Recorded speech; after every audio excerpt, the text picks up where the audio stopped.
تقريبا احنا اخر اتنين في مصر بنعمل بودكاست. بس الاكيد ان ده اول بودكاست في مصر نعمله احنا الاتنين، وممكن يكون اول بودكاست في مصر بيتكلم عن الطبيعي مش الاستثناء. وبما اننا كوتشز فاحنا بندور دايما على الجمال الطبيعي اللي موجود جوه البني ادمين وجوه الانسان في وسط الدوشة الكتير اللي حوالينا. عشان كده في قعدتنا هنديكوا حبة روقان، ولان مش كل القعدات اللي بنقعدها مع بعض بتبقى شبه بعضها. في قعدة بنتفق عليها، وفي قعدة بتيجي صدفة، وفي قعدة بنبقى حابينها، وفي قعدة بنبقى مغصوبين عليها. بس أحلى قعدة لما تكون بمزاجنا ونيجي ونقول وادي قعدة. وده موضوع البودكاست بتاعنا، وادي قعدة مع منال ووسام. حلقة النهاردة هنتكلم على موضوع ليه معاني كتير قوي، عن كلمة بنستخدمها وبنستعملها في حاجات كتيرة جدا، واكيد هي ليها معنى، وعند كل واحد فينا ليها معنى معين خاص بيه هو. موضوع النهارده عن الالهام. ازيك يا منال الاول؟ ازيك يا وسام، عامله عامل ايه؟ ايه؟ اخبارك ايه؟ الحمد لله تمام. يعني ايه الهام في رايك انت؟ هي فعلا زي ما انت قلت كده كلمة بنسمعها بقالنا كتير وبتتردد يعني في كذا سياق زي ما بيقولوا. لما دورت شوية وبحثت كده يعني ايه الهام، هو الشعور او فكرة بيتولدوا من جوانا، ولما بيتولدوا بناء عليه احنا بنحس بدافع قوي قوي ان احنا نحقق فكرة معينة نتيجة الشعور او الاحساس ده. الإلهام اكتشفت إنه في كوتس كتير بتتكلم عنه، وأشهرهم اللي فرقت معايا قوي أو يعني سمعت معايا توماس أديسون. قال إنه الإلهام بيجي لما بنكون مستعدين ليه. اوكي. أوكي، وفي مقولة تانية بتقول إن الإلهام هو بداية كل إبداع. الله. آه مم. الفكرة ان انا لما بسمع كلمة الهام بيجي في بالي او بحس معاني كتير قوي. يعني معرفش ليه بيجي احساس الحرية، الابداع، مم. الخروج عن المألوف والعادي. صحيح. بحس ان كلمة الهام ليها واقع مختلف في كل مرة بسمعها. واكتشفت كمان ان الالهام ليه مراحل. هو ما بيجيش يعني هو بيجي فجأة فعلا اللحظة اللي بيحدث فيها، لكن هو ليه مراحل بيحصل. تبعيات بقى. بدايات اوكي. قوي، وبعدين هو لما بيجي كمان بيعقبه تنفيذ. اوكي. البداية بتيجي في ان انت بتستعد، يبقى في مم. استعداد، مم. وبعدين في تحضير، دي مرحلة لوحدها. وبعد كده بيقولك في فترة استراحة، انت كأنك بتجمع كل الإلهام او الفكرة نفسها في صورة إلهام. وبعد كده الإلهام نفسه اللي هي الفكرة المعينة اللي انت هتطلع لك او هتبقى تبدع فيها. مم. واخر حاجة بقى التنفيذ، لان انت ممكن توصل للفكرة وما تنفذش، يعني ما يبقاش فيه تنفيذ معاها، مم. فما تبقاش فعال. قولي يا وسام، هو احنا ايه مصادر الالهام اللي ممكن تكون موجودة للبني ادم؟ المصادر، انت لما بتقولي في بدايه كلامك ان هو شعور او فكره جوانا بتطلع ده، الحقيقة هو دي علاقة بالمصادر بقى، تخيلي، لأنه أنتِ عارفة إن الشعور أو الفكرة هي حاجة مش ملموسة، ما صحيح. تقدريش تعبّري عنها أو تمسكيها أو تقولي بالضبط هي إيه والّا فين والّا حاجة شبه كده. مم. فهو فعلًا الإلهام ده حاجة ما تقدريش تقولي عليها إنها حاجة ملموسة، هي حاجة بتبقى جاية كده، فلأنها جاية كده فليها أكيد مصادر بتيجي منها. صح. مصدر من مصادر الإلهام اللي إحنا بناخد منها الإلهام، الطبيعة اللي حوالينا طبعًا. مم. يعني الطبيعة بكل بقى التفاصيل اللي ممكن تبقى موجودة، لو في مناظر طبيعية، في أشجار بطريقة معينة، شكل وردة بشكل معين، بحر، شلال، الحاجات، المناظر الطبيعية الخلابة دي ملهمة. ملهمة، مم. لأنها هي بتستنفر بقى الحاجة اللي انت قلت عليها دي، فممكن الواحد يلهم بالطبيعة. حاجة تانية برضو من المصادر اللي موجودة، الشخص نفسه. مم. الشخص نفسه من جواه مم. ممكن يكون هو مصدر لمصادر ال الإلهام دي، لأنه من جواه ممكن تجيله حاجة، تجيله فكرة، تجيله أي قصة ممكن هو يبقى بيفكر فيها فتبقى مصدر إلهام. الثقافة والفن يا منال، يعني طبعا. الفنون، الموسيقى، فن التشكيلي، الباليه، المسرح. انت ممكن تبقي واقفة قدام لوحة، وعلى فكرة ممكن تبقي مرسومة اللوحة دي وملهاش ملامح واضحة قوي زي الحاجات اللي بنقول عليها اه. السريالية اه. والحاجات دي، اه. بس تلاقي نفسك واقفة قدامها وفي حاجة خدتك. في إمم. حاجة، فدي مصدر كنوع من أنواع الفنون، إمم. هي مصدر من مصادر الإلهام. ممكن الألوان بس. بالضبط، إمم. آه. الأشخاص، في في أشخاص. أشخاص بيبقوا هم مصادر إلهام، صح. سواء قريبين منِّك وأنتِ على علاقة بيهم وتعرفيهم، أو سواء بتبقى شخصيات معروفة والناس المشهورة اللي ليها تأثير والحاجات دي كلّها. الأحداث، ممكن حدث يحصل في حياتِك، مجرد حدوث الحدث ده يلهمِك بحاجة. صحيح. فالمصادر مختلفة، وأنا في قناعاتي بقى لو دورنا على كل ده سواء أحداث أو شخصيات أو طبيعة أو فنون، هو المصدر الأساسي لكل دول ربنا سبحانه وتعالى. هو المصدر، ونعم لأن بالله. الطبيعة من خلق ربنا وكل حاجة دي من خلق ربنا، والبني آدمين اللي موجودين والأحداث اللي بتحصل صحيح. كله بتدبير ربنا. إمم. فالمصدر الرئيسي للإلهام هو ربنا سبحانه وتعالى. ونعم بالله. طيب بما إنك قُلت إن في مصادر، معناها كده إن إحنا ممكن يبقى في اختلاف أو سياقات مختلفة موجودة بيحصل فيها الإلهام؟ بالتأكيد، لأنه السياق، خلينا الأول نقول يعني إيه سياق. إمم. المصدر ممكن معروف، مصدر الشيء اللي أنا باخد منه الحاجة الsource دي، بتاعه. برافو عليكِ. إمم. السياق هو زي أتموسفير كده إمم. اللي بيحيط الحدث نفسه أو الموقف نفسه. وإحنا دايمًا نقول السياق لمّا تيجي تدوّر على سياق حاجة أو تقول سياق حاجة، إمتى وفين ومع مين. إمم. يعني لو عايز تجيب سياق ليك أنت وتحدد سياق لحاجة معينة هتتكلم فيها، جاوب على ال3 حاجات دول، إمتى وفين إمم. ومع مين. مكان وزمان وأشخاص، فرسم لِك لوحة بمشهد، هو ده السياق اللي بيحصل جواه الحدث نفسه. فسياق من سياقات الإلهام السياق الديني والروحاني، لأنه ممكن يبقى فيه، إحنا قُلنا إن كُلّه من عند ربنا، بس لو بنصنّف في إلهام إلهي. إمم. يعني أنا وأنا قاعد شخص عادي كده جات لي حاجة، دي من إمم. ربنا. حتى الناس علماء الدين والعارفين بيبقى اللي بيسموه الفتح، إمم. ربنا فتح عليهم فألهمهم. إمم. لا، ودول درجة من درجات الإيمان وحاجات شبه كده. وفي الإلهام بالوحي، إمم. فدول ربنا اختص ناس معينة، نزل ليهم وحي يقول لهم الإلهام إمم. بحاجات معينة عشان ياخدوا رسالة ويبقوا أنبياء ويبقوا مرسلين. في إلهام سياق تاني في سياق الإبداع والفنون، إمم. ده سياق أنا بيحصل لي فيه إلهام وبقدر وبحتاج فيه إن أنا لما هاجي أعمل عمل فني، هاجي أبدع للوحة فنية، إمم. ده سياق بيحصل لي فيه إلهام. إمم. الكتابة يا منال سياق لوحده، لو أنا مؤلف وكاتب ده سياق يحصل لي فيه إلهام. وما بيجيش طول الوقت بيتهيأ لي، يعني هو بييجي في توقيتات معينة، كأنك أنت بتكون بتعدّي بمراحل كتير أوي عشان تبقى في اللحظة دي مستعد للإلهام ده. صح، وأنتِ كان في جملة مقولة. quote آه. قُلتيها إن آه. لمّا تكون أنت مستعد. أمّا تكون مستعد، هو ما بيجيش في أي وقت. أعتقد جاك كانفيلد إمم. كان بيقول إن أنا الإلهام بيجيني وقت كل يوم الساعة 21:00 وقت ما أبقى عايز، أو عشان بيستعد له طول بس الوقت. كده. آه. فهو الفكرة إنه أنا عارف إن أنا عندي القصة دي ومحضّر نفسي حضّر لده، نفسي، صح. هييجي لي الإلهام. فالكتابة الشخصية، سياق الشخصية بتاعي أنا كمان، إمم. لو في سياق تطوير الذات، إمم. ده ممكن سياق ييجي لي فيه إلهام. أنا باقرا حاجة مثلًا معيّنة أو باحضر كورس معيّن أو باحضر محاضرة، ما باخدش ممكن اللي اتقال لي بس، بتلاقي اللي اتقال ده ألهمِك بحاجة تانية، إمم. فده برضه سياق آخر ممكن يبقى فيه إلهام. هنا دي كده كلّها السياقات اللي هي ممكن تكون فيها إلهام.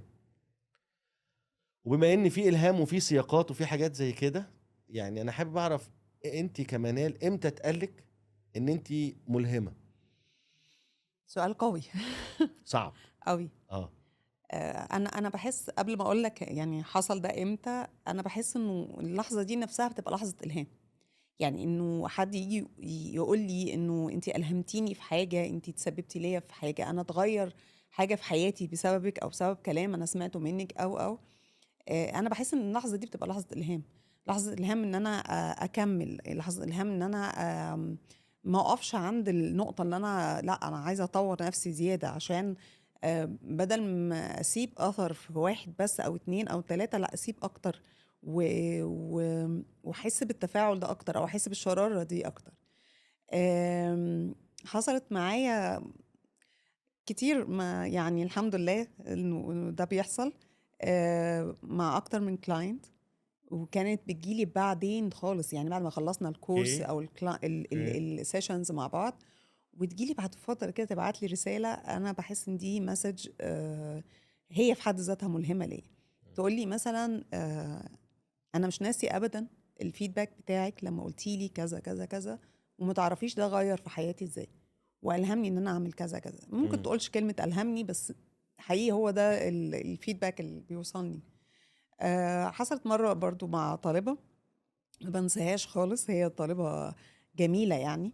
هي اتفاجئت بيها، هي يعني كانت حكت لي على حاجة واتكلمنا فيها، فأنا اتشاركت معاها في ده. آه، فبعد فترة جت قالت لي انت بتعرفيش غيرتي حياتي ازاي لما اتكلمنا مم. سوا، وانا يعني كنت بحاول افتكر الموضوع اللي هي كلمتني فيه. وزي ما بقول لك كده، اللحظة نفسها هي بتبقى لحظة إلهام ليا يعني. اه صح، متبادل. متبادل اه بالظبط. اللحظة اللي متبادل. حد فيه يعني بيجي يقول لك ده، أنا بحس إن أنا ألهمت إن أنا أكمل جدا جدا. ده نفس السياق بتاع تطوير الشخصية اهو، ان بالظبط الشخصيات بتلهم بالظبط. بالظبط. طيب أنت، بما إننا بنتكلم عن تأثيرنا أو تأثير الناس فينا، شايف نفسك يا وسام ملهم لولادك في إيه؟ بس هو السؤال ده اصعب من اللي قبله والله بجد. هي الحلقة كلها يعني اصعب اه. لانه انا بشوف انه يعني بالذات بقى في الايه، في الحاجات القريبة قوي، الابناء والحاجات اللي هي قوي دي. انا كوسام انا ممكن ما اقدرش افكر كتير عقبال ما ارد على السؤال، اني اعرف انا ملهم ليهم في ايه. امم. واخده بالك ازاي؟ صحيح. يعني ممكن الاسهل اسالهم هم.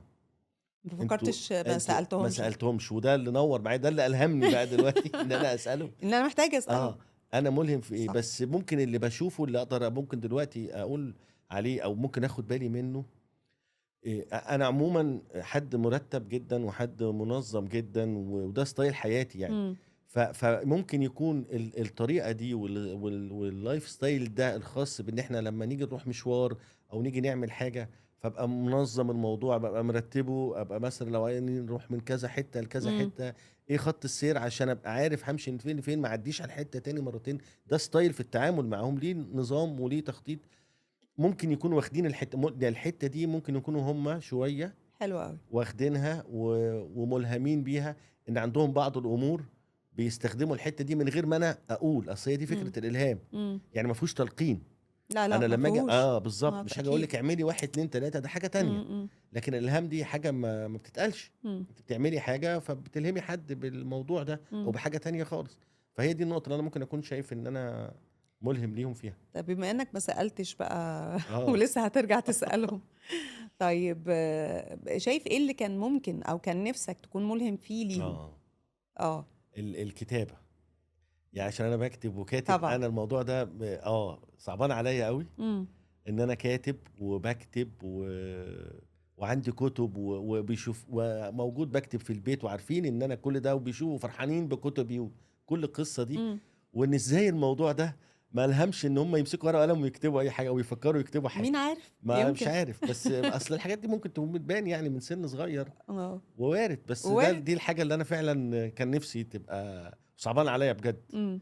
يعني لان دي حاجه اصلا حلوه قوي يعني. امم. فاللي هو ازاي انتوا مش ازاي انا ما بابا كنتش انتوا مصدر فين؟ كنتش اه مصدر الهام في الحتة بالظبط دي. بالظبط. وعلى نفس بقى المنوال اللي احنا ماشيين عليه ده، امتى كده بالنسبه لك انت حصل ان انت الهمتي حد وانت ما كنتيش تعرفي ولا خدتي بالك ولا كان في دماغك اصلا واتفاجئتي انك الهمتي؟ اه، سؤال حلو. في مرة كنت حاضرة ايفنت، اوكي، وفي طالبة في الجامعة، بس هي مثلا في الفترة اللي أنا قابلتها فيها كانت في سنة رابعة أو خمسة، أوكي. لقيتها جاية تسلم عليا، اتفاجئت بيها طبعا إن هي جاية تسلم عليا بحرارة شديدة، وقالت لي أنا عرفت إن حضرتك نازلة الإيفنت ده عن طريق السوشيال ميديا يعني، فأنا كنت جاية عشان أشوفك. آه طبعا انبسطت جدا يعني، بس اه كنت متخيلة إنها يعني ممكن يكون في أسباب تانية تخليها تيجي تمام. غير إنها بس تشوفني يعني. بس كنت طبعا مصدقاها جدا إنها كانت بتتكلم بحماس هو عظيم. بيبان.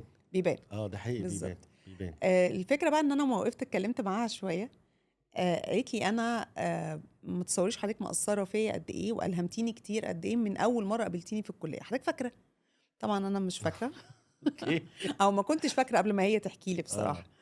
اه حكِت لي إن أنا كنت أول حد هي تقابله في الكلية، في اوكي. الinterview بتاعة الجامعة عشان تدخل يعني، القبول عشان تتقبل، اه بالضبط.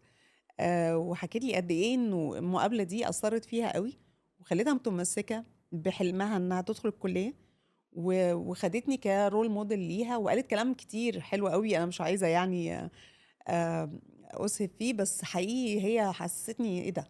مم. أنت ممكن تبقى مش واخد بالك احساس رائع أصلًا. اه. آه، وألهمت حد وأنا يعني أنت الinterview أكيد كان فيهم شغل صعب وزحمة، وأنت عندك ساعتين interview هتروح تكمّل شغلك في المكتب، يعني أنا متأكدة إن اليوم كان ماشي كده، بس أنت من غير ما تاخد بالك أثّرت في حد، وسِبت أثر كبير مكمّل معاه كام سنة، ولسه بيدوّر عليك أو بيشوفك أو بيتابعك عشان تلهمه أكتر. فده يخلّيك طول الوقت حاسس مش بس بمسؤولية يعني تجاه إنه مين بيسمعك أو أنت بتقول إيه، بس كمان يحسّسك إنه أنا محتاج أكمّل، أنا صح محتاج صح. ما أقفش، أنا محتاج حتى لو إيه اللي حاصل أنا محتاجة أكمّل الpath ده لآخره أو ما أجيبش آخره، يعني عشان في نتائج لمستيها، في فيدباك جالك بحاجه، بالضبط كده. ده لازم هيخليكي كده، وده مهم دايما نقول عليه الفيدباك عشان تعرف اللي قدامك الموضوع رايح فين وجاي منين. ولمّا بتيجي فعلًا فجأة وبصُدفة كده يا وسام بتبقى رهيبة رائعه. جدًا، اه صح جدًا، صح. يعني. طيب في لسه في الzone بتاع رايحين احنا الأسئلة عمالين الصعبة دي. نلهم ونلهم وحاجات كده. إيه مصدر الإلهام ليك، يعني بييجي لك من مين؟ الشخصيات اللي بتلهمك؟ هتستغربي ولا ما تستغربيش؟ أنا متوقعة أي انا حاجة. متوقع. لا أنا والله متوقعة بجد. أي حاجة. آم، حواراتي مع الاخرين، إمم، يعني دي اكتر حاجه حقيقي انا بيعتبر بالنسبه لي مصدر من مصادر الالهام. اي نوع من انواع الحوارات، وخصوصا كمان بقى الحوارات اللي بتكون على نفس مستوى الوعي الذاتي ومستوى الكوتشنج او الناس المدربين اللي معانا لما يبقى في موضوع احنا بنتكلم فيه وفي حوار رايح جاي وفي نقاش، انا اللقطة دي هي اكتر حاجة مصدر ليا في موضوع الالهام. وحتى لما اتكلم مع حد بسيط إمم، جدا، طبعًا. يعني فوق ما تتخيلي، إمم. الحوارات مع الناس البسطاء كمان بتلهمني، فبصفة عامة أنت بتركّز جدًا أصلًا هي دي بقى. في الكلمات الآخرين، أنت هي أنت دي، فعلًا بتركّز جدًا. وده اللي انت قلتيه ان انت لما تكون مستعد او تكون آه. مركز على الالهام بيجي لك. فبما انه بقى على التكرار، انا لاحظت ده عن نفسي، إمم، ان انا مع الحوارات مع الاخرين إمم. بيجي لي الهام، فبقيت مستعد ليه على طول، ان انا عايز اشوف ايه الالهام اللي هيجي لي في الحوار اللي جاي ده. أنت واقف انا مستعد، مستني مستني. مستني الالهام فين. واخد بالك؟ فده بالنسبه لي انا حوارات الاخرين. وانا مش هقول لك بقى انت ايه اللي بيلهمك، انا هخليني اقول لك حاجه واشوف بتلهمك ازاي. أوكي. ماشي كده. إمم. يعني ايه في الطبيعه بيلهم آه. منال؟ بُص أنا دايمًا باحب أبقى يعني دايمًا في view قدّامي، أبقى شايفة حاجة، طبعًا ده مش متوفر في زحمة الوقت والشغل، أغلب الوقت ده مش متوفر، بس لمّا بيحصل أكتر حاجة بتلهمني البحر أو قاعدة قدّام البحر، إن أنت بس تبقى شايف بس قدّامك البحر. تمام. لمّا ما بيبقاش ده متاح يعني باعمل meditation وأتخيّل نفسي قدّام البحر، يعني ده عشان بس يعني ألحق كده لحظة إلهام أو لحظات من الإلهام. كمان من الحاجات الكتير إن أنا أقعد قدّام مكان أخضر بشكل كبير، يعني يبقى كده أنت مش جايب آخره من الخضار. مساحه خضراء كبيره، اوكي. أنا باحب كده جدًا. أنت بما إنك حددتني بالطبيعة يعني. اه. أنا بُص يعني متهيأ لي إن أنا فكرة الopen air نفسه دي بتحفزني، وخُد بقى كمان لمّا يكون الview ملهم كده. حلو وملهم. آه. وحاجه تانية كمان بالنسبه لك، يعني وانا عارف ان ده ممكن يكون موضوع انت بتعمليه كتير، بس عشان عايز اعرف بقى منه ايه فيه هو بيلهمك بقى. السفر ورحلات السفر والقصص اللي في السفر آه. بتلهمك بايه بقى؟ يعني ممكن يعني لو تفكر دلوقتي حضرك حاجه، ان مثلا سفريه معينه او قصه حصلت في سفريه والهمتك بحاجه لو انت فاكره الحاجه دي اتس اوكي، او لو عايزه تقولي ايه اللي بيلهمك بالظبط في موضوع السفر بصفه عامه، اوكي. اوكي. بص، انت عشان انت طبعا سألتني السؤال ده عشان عارف ان انا بحب اسافر اه جدا. ما انا عشان كده عارف مم. ف بص، انا بحس انه طبيعة البشر وفرق الثقافات وفرق الطبايع ما بين الناس في الشعوب، يعني هو ده اللي بيلهمني قوي. يعني انا ببقى عينيا مركزة قوي على الناس دي عايشة ازاي، بتتعصب ازاي، بتفرح ازاي، حلو دي قوي. بتعمل ايه. حلو حلو. بحس ان انا عينيا بتبقى لقطة ده مع الطبيعة طبعا، مع المكان اللي انا رايحاه يعني كان، مع التفاصيل بتاعته. بس اكتر حاجة بتبقى ملهمة قوي بالنسبة لي هي البشر بتوع المكان دول، اصحاب المكان دول او اهل البلد اهل نفسهم. البلد بيبقى طباعهم سلوكهم. بيبقى السلوكيات دي بتلهمني قوي، بتخليني طول الوقت كده مركزة في حتة الاختلاف ده حاجة عظيمة. صحيح. يعني قد ايه انت طول الوقت كل ما بتشوف بتلاقي انه في اختلاف، في ناس مختلفة. صح. وفي ناس مختلفة ممكن تعيش معاها وتتقبلها، وبحس ان ده ملهم قوي يعني. طبعا السفر نفسه في حد ذاته ملهم، رحلة الطيارة نفسها ملهمة، التغيير المكان، الإحساس بتاع إن أنت مش مستقر في المكان ده. دي الوقفه في المطار نفسها بتغسلني من آه، جوه اصلا. بالظبط. بالظبط. يعني والله ايوه الويتنج نفسه مش ايوه ايوه الطيارة يعني. آه. كل البروسيس بتاعت السفر نفسها بحس إنها ملهمة، وبحس إن أنا عايزة أستغل كل لحظة فيها.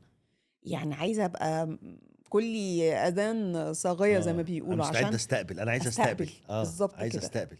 ودي بتفرق معايا قوي الصراحة يعني. بما اننا اتكلمنا عن تجربة السفر، تعالى نتكلم عن تجارب جديدة. اوكي. يعني آخر حاجة عملتها كانت بالنسبة لك حاجة جديدة اه لأول مرة، وكانت ملهمة بالنسبة لك. عملتها لاول مره. اه اوكي. اه اوكي. وكانت ملهمة بالنسبة لك. ممكن تكون ايه لو فاكر يعني. اول مره ممكن من شهر او شهر ونص تقريبا، مهم. وخدنا يخت ودخلنا جوه البحر. اوكي. اه فانا اول مره اعمل القصه دي خالص اصلا، والناس اللي كانت طالعه معايا احنا كنا 4 أو 5. تمام.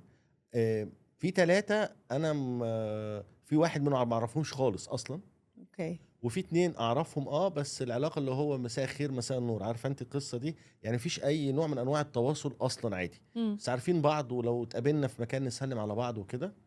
والرابع صديق مشترك ولينا احنا كلنا، وده حبيبي وقريب ليا قوي وكل حاجه. فهو اللي قال لي في كذا وكذا يلا رحنا. فجربت هذه التجربة، مم. وان انا لاول مرة اعمل حاجة زي كده، ونطلع في اليخت وناكل جوه اليخت ونقف في وسط المية وننزل في المية والحاجات دي كلها.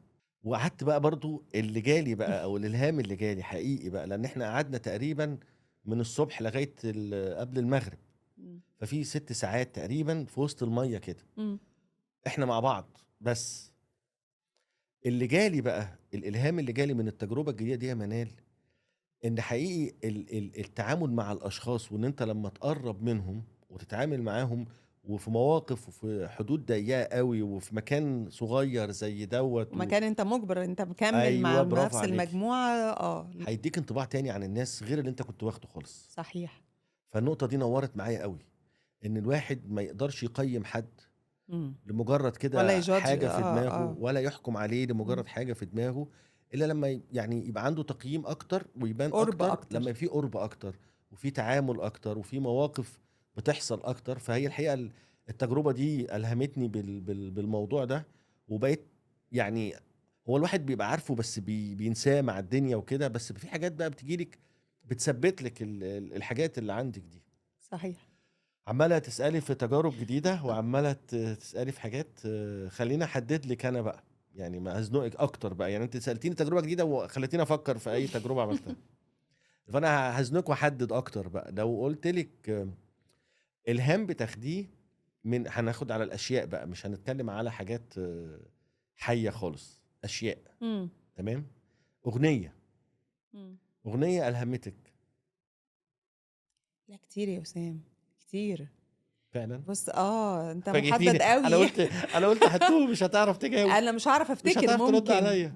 بس هم كتير، مش يعني بس اغاني. ممكن اول حاجه لو جت ماشي، اول حاجه جت في يعني انا بالك. انا من الناس اللي بتتاثر جدا بالكوتس او الاقوال المأثوره يعني. كويس.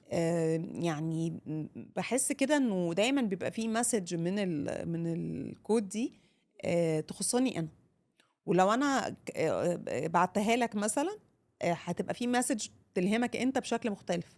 اوكي صح. فحتى دايما يعني بيجي عليا ساعات كده فترات كده بشير كتير كودز عشان انا عارفه انه ده بيحصل مع الناس. مم. استقبال المسج اللي جوه الكود دي بتختلف من شخص لاخر، وبتلهم شخص عن شخص. وممكن حد يعدي ما يبقى خدش باله منها، وفي حد تاني لا تفرق معاه، وفي حد تالت تفرق معاه في يومه تحديدا. انا شخص ده، يعني انا بيحصل معايا كده وبحب اشير ده عشان جايز فعلا يبقى في ناس كتير بيحصل معاها كده. مم. فالكوتس يعني بتلهمني جامد. الكوتس. وكمان بقى انت قلت حاجه قلتها انا شبهك فيها شويه.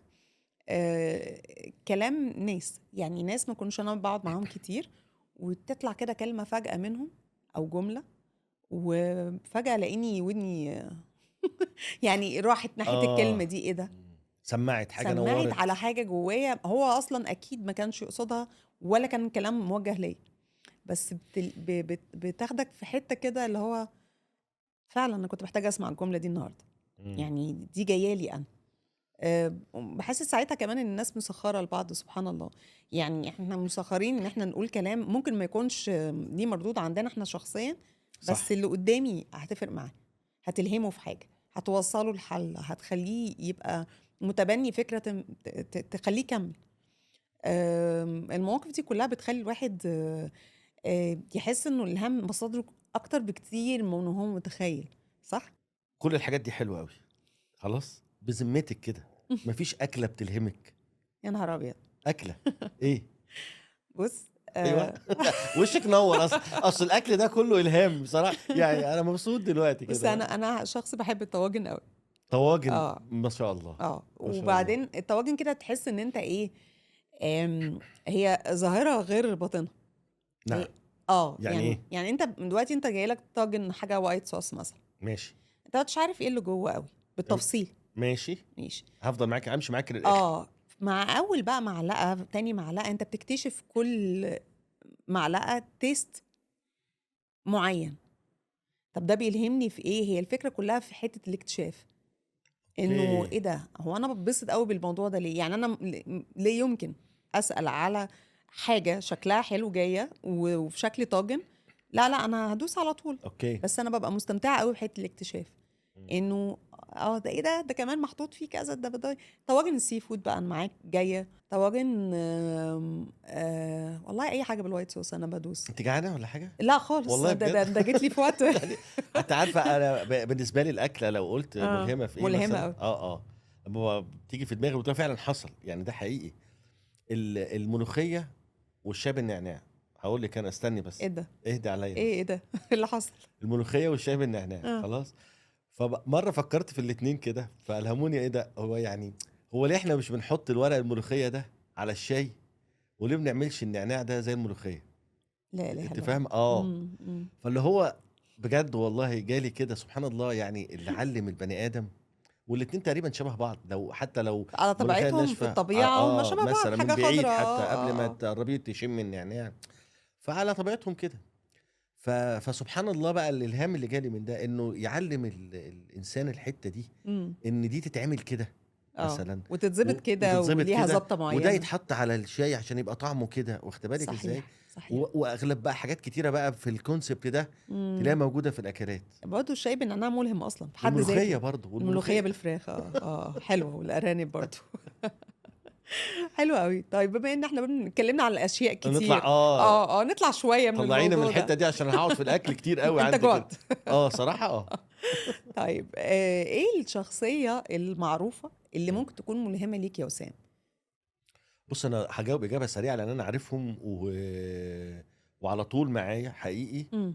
وعلى طول بستمد منهم سواء بقرايه او بشوف فيديوز او الكلام ده. اوكي. التلاتة متولي الشعراوي، انيس الله يرحمه. منصور، مصطفى محمود، الله. انيس منصور، مصطفى محمود، متولي الشعراوي. والحقيقه انا بقرا لهم كتير وبشوف فيديوهات كتير وحاجات شبه كده، وحتى كتاباتي متاثره كتير قوي بانيس منصور ومصطفى صحيح محمود. صحيح. يعني ستايل كتاباتي تلاقيه متاثر بالستايل بتاع انيس منصور مصطفى ومصطفى محمود محمود. صح.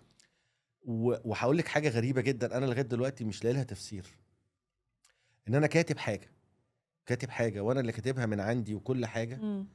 وبعد ما خلصت وكتبت والكتاب واتنشر وكل حاجه، وبعديها بسنه اشوف، وحصلت مرتين، فيديو لمصطفى محمود بيقول نفس الحاجه دي بالظبط، وفيديو لمتولي الشعراوي بيقول نفس الحاجه دي بالظبط. هو ده الاستعداد للإلهام. فاللي هو ايه ده؟ مم. طب مم. انا قايلها من سنه وكاتبها، يعني مم. فهماني؟ مم. ولا شفت ده قبل كده، مم. ولا نقلت عنه قبل كده ولا حاجه.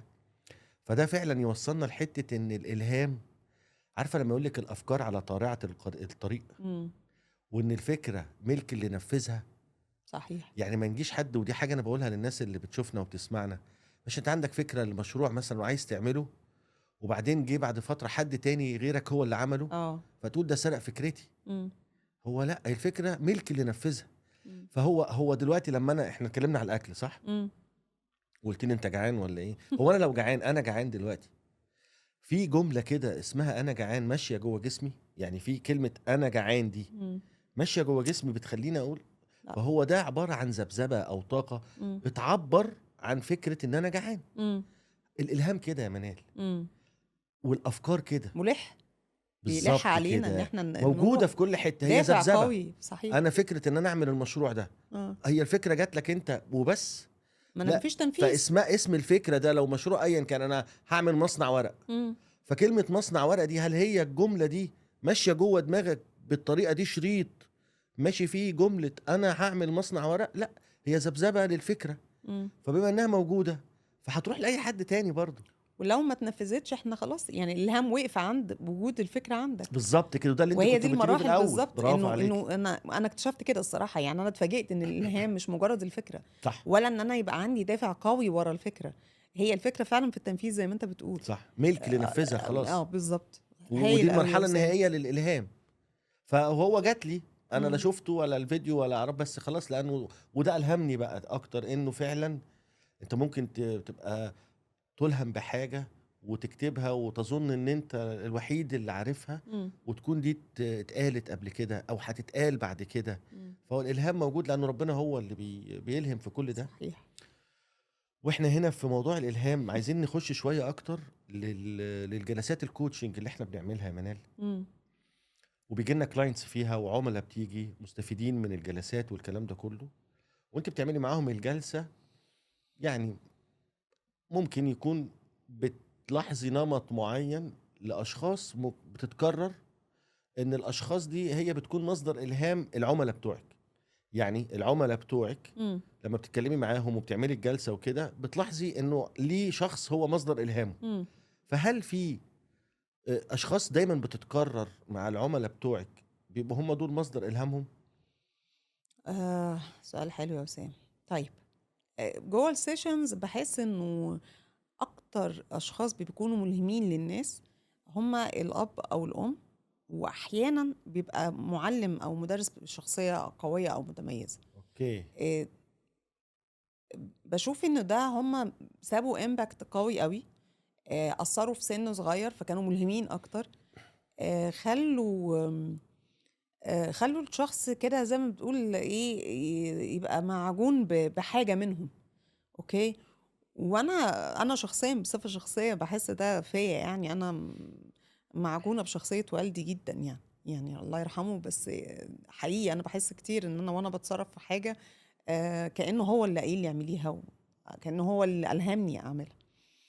فبس هي الفكره بقى في مشكله في السيشنز، انه انت في الغالب بيكون الكلاينت جاي يتكلم عن، او العميل جاي يتكلم عن حاجه يعني مضايقاه، اه، او حاجه بيحاول يصلحها يعني.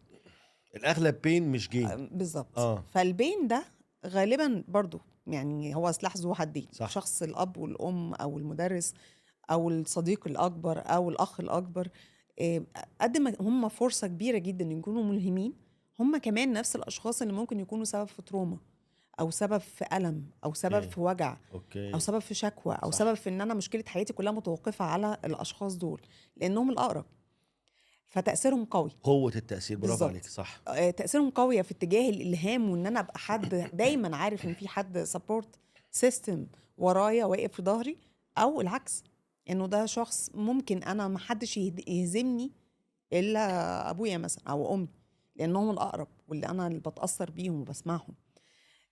فهي بقى الحته دي كده اللي اه بت يعني وتلاقي نفسك ممكن خارج من سيشن وداخل سيشن تانية.